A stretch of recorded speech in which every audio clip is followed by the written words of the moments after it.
پلتفرم تجارتی دیجیتالی آسان باور طی مراسمی با حضور مسئولان این شرکت، نمایندگان وزارت‌ها و آگاهان سیاسی و استادان دانشگاه به گونه رسمی افتتاح شد. انجینر رحمت الله روان، یکی از مسئولین این شرکت، گفته هدفش را ایجاد سهولت در خرید و فروش آنلاین و فراهمسازی فرصت‌های شغلی برای شهروندان عنوان می‌کند.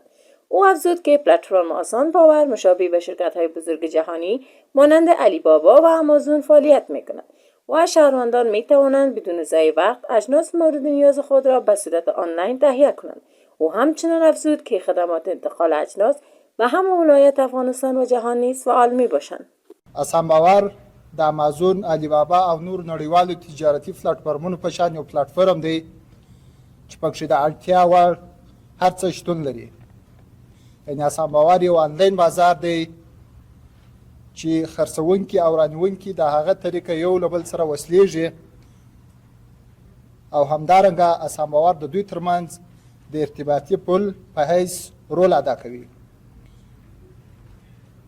همدارنګه هیوادوال کولی شي پرته له دې چې د دوی وخت ضایع شي په خپلو کورونو او کارځایونو کې د آسان باور اپلیکیشن له طریقه خپل د اړتیا وړ توکي په ډېرې اسانۍ سره په ټیټ نرخ او ښه کیفیت سره ترلاسه کړي.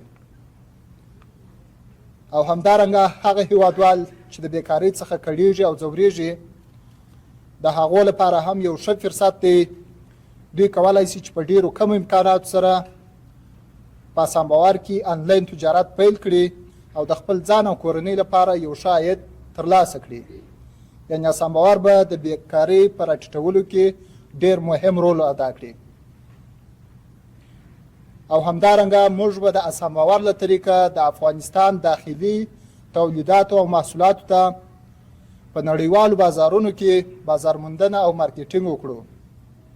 کوم وخت چې بهرنیان د همدې اپلیکیشن یا د همدې پلاتفورم له طریقه د افغانستان داخلي محصولاتو ته ارډرونه ثبتوي، نو په هغه صورت کې موږ دا امکانات هم برابر کړي دي تر څو تر هغوی پورې د دوی ارډر شوي اجناس ورورسوو، هغه که د نړۍ په هر کونج کې وي. د آسان باور کارګو له طریقه موږ دا خدمات ممکن کړي دي چې تر هغو پورې اجناس ورورسوو. همچنان مشاور شرکت آسان باور فرزاد حارس درباره این شرکت معلومات بیشتر به اشتراک کنندگان عرضه کرد. آسان باور چیست؟ آسان باور از کجا شد؟ چرا آمد؟ هدف اساسی آن آسان ساختن تجارت و همچنان جهانی ساختن تولیدات داخلی، ایجاد یک اکوسیستم تجاری و برای رشد اقتصاد افغانستان هست. این پلتفرم همانند علی بابا و آمازون طراحی شده، اما یگانه فرقش این است که با توسط افغان ها و ملکیت افغان ها اداره میشه. خدمات آن 100% رایگان است، بدون فیس عضویت یا کمیشن یا هزینه ثبت محصول می باشه. دغه پلیټفارم که چیرته په ساده لهجه کې یا په ساده الفاظو باندې موږ غواړو چې بیان یې کړو، هغه به داسې وي چې دا یو آنلاین داسې یو سایټ دی چې نه تنها سوداګر، نه تنها عادي وګړي، نه تنها کاروباریان دوی پکې خپلې چارې مخته بیولی شي، بلکې دا ټول یو بل سره پکې د نښلولو یو ډېر معیاري آنلاین پلیټفارم دی. یو سایټ دی چې تاسو په انټرنیټ کې آسان باور سرچ کوئ او د آسان باور د ویب سایټ او پلیټفارم له لارې خپل تجارت مخته وړئ او یا د اپلیکیشن له لارې تاسې خپلې ټولې چارې په یو کلیک سره درسره کوئ.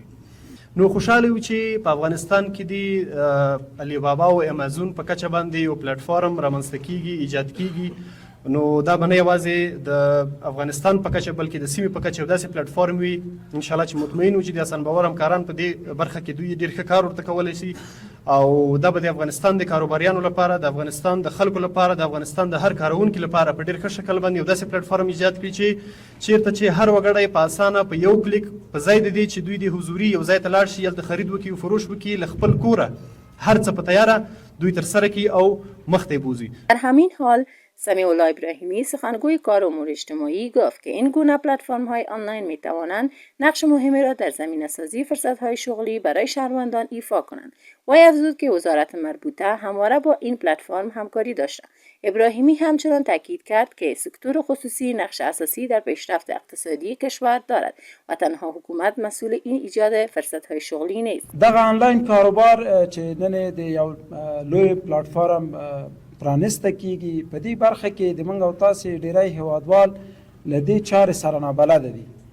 اړتیا ده چې دغې برخې ته د رسیدو لپاره عامه پوهاوی ترسره شي او دغه عامه پوهاوی تر ډیره پورې د رسنیو پر مټ باندې کېدلی شي او په ټوله کې آنلاین کاروبارونه د بیکارۍ کچ په راټیټولو کې ډیر مفید تمامېدای شي. ترڅنګ د دې به عاید او مزد به ښه وي، سرمایه به کمه بنده وي، وخت به ضایع نه وي او په ډیرو اسانو لارو سره به وکولی شي هغه اړتیاوې چې هیوادوال په دغو سختو شرایطو کې چې هغه د ژوند مصروفیتونه دي، سرګردانۍ دي، په دغو برخو کې به نورو هیوادوالو ته د خدماتو زمینه مساعدېږي او ترڅنګ به کاري فرصتونه رامنځته کیږي چې دا د هیوادوالو لپاره په ځانګړې توګه د ځوانانو لپاره، هغو ځوانانو لپاره چې تازه له پوهنتونونو څخه فارغېږي، مهارتونه لري، خپل مهارتونو ته به له دغې لارې پیاوړتیا او پراختیا ورکړي. نو په دغو ټولو برخو کې انشاءالله چې د ټولنې د خیر لپاره دي، د کار او ټولنیزو چارو وزارت به دوی سره د یو همکار بنسټ په توګه باندې ملګری پاتې کیږي. جاوید مومند استاد دانشگاه نیز در این مراسم گفت که کشور به سوی تکنولوژی در حرکت است و پیشرفت علمی و تکنیکی می تواند نقش مهمی در خودکفایی اقتصادی داشته باشد.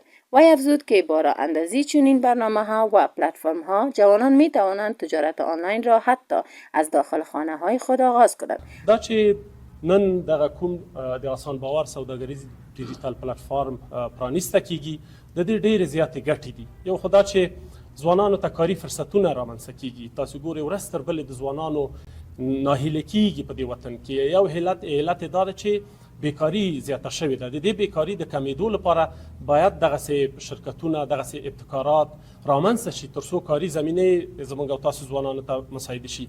بل ښه زیری د دې شرکت په رامنځته کولو کې دا ده چې زموږ او تاسو د خویندو لپاره هم ښه زیری دی که موږ او تاسو خویندې په کور هم وي، ډېر باسواده خویندې لرو، ډېر باظرفیته خویندې لرو، کولی شي دغه کاروبار وکړي. زه څو ګټې د آنلاین سوداګریزه ګټې چې څومره ګټې لري هغه وایم.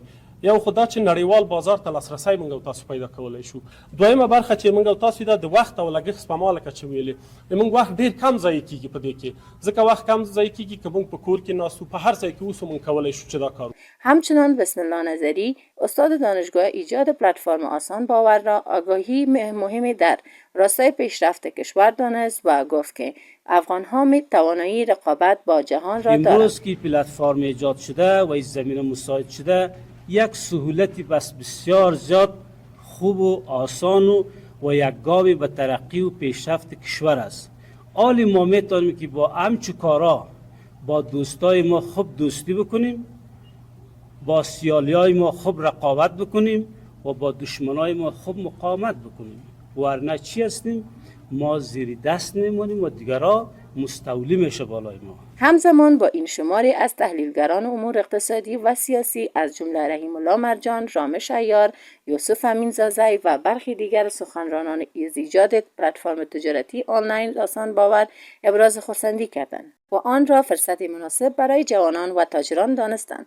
آسان باور یو نوم نه ده، لکه څنګه دلته دوستان تشریح دا د افغانستان لپاره یو ښه زیری ده. د افغانستان د خصوصي سکتور په برخه کې افغانانو ته یو ښه زیری ده چې موږ باید د خصوصي سکتور د ودې په برخه کې هر یو مکلف یو چې دې ته وده ورکړو، له دې نه کار واخلو تر څو خصوصي سکتور مو نور هم وده وکړي. لکه څنګه چې موږ تاسو شاهد یو، د افغانستان خصوصي سکتور ډېر یو مهم او اساسي رول د افغانستان د اقتصادي پرمختګ کې لوبولی ده او د دې موږ تاسو ټول شاهد یو، هېچا نه هم دا نه پټېږي.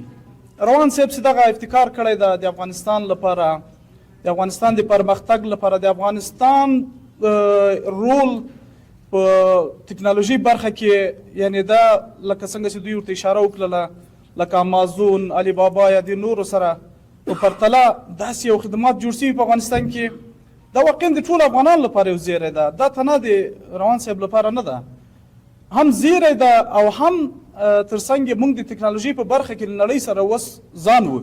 نو راځئ چې له خپلو داخلي تولیداتو نه ګټه واخلو. دا هم زموږ تاسو ټکنالوژي برخه کې افغان تولید ده چې له دې نه باید ګټه واخلو او دې ته وده ورکړو چې تر څو کرا موږ وکړی شو چې د علی بابا، امازون یا د نورو ټکنالوژي سیستمونو جایگزینی کو په افغانستان کې آسان باور برگزار گردیده است به این معنا که جوانان رشید، جوانان با تفکر و جوانان اندیشمند افغانستان یک بار دیگر در صحنه جهانی نشان دادند که مردم افغانستان واقعا همان قسمی که در صحنه سیاست، در صحنه جنگ و در صحنه اقتصاد پیشتاز هستند، همچنان در صحنه تکنولوژی و فناوری هم دست بالا دارند و پیشتاز هستند. و این که ما جوانان بزرگ اندیش ما میان و اپلیکیشن های مختلف را از جمله پلتفرم تجارتی آسان باور ایجاد میکنن، خودش در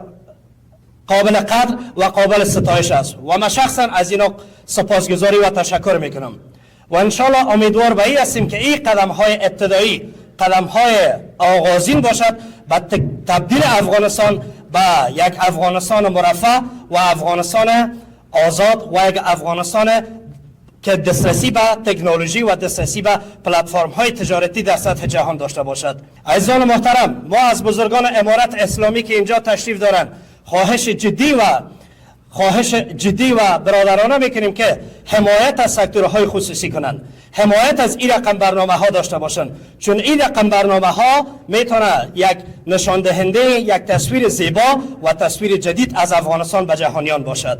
دا خو ډیر یو لوی کار ده، دا وړوکی کار نه ده. مثلا په هره برخه کې تاسو به اړیکې ساتئ، مثلا د ترانسپورت وزارت سره، مثلا د کار امور اجتماعي هغه سره د ترانسپورت برخه کې ډیر لوی کار ده او نړیوال مواد به هغه کوئ، دلته تشریح کوئ. مثلا د کورنۍ تولیداتو د خویندو په برخو کې ډیر زیات کوشش وکړي چې جلب و جذب کې او حتی ډیر حتی کولی شي چې بعضې لکه درسي د زده کړو لپاره د هغه کې جلب کې او درسونه ورکړي چې تو روښانه شي. در مجموع پلتفرم تجارتی دیجیتالی آسان باور یک پل ارتباطی میان خریداران و فروشندگان است که آنان را به سادگی به یکدیگر وصل می کند و از این طریق امکان دسترسی با کالاهای مورد نیاز را فراهم می سازد.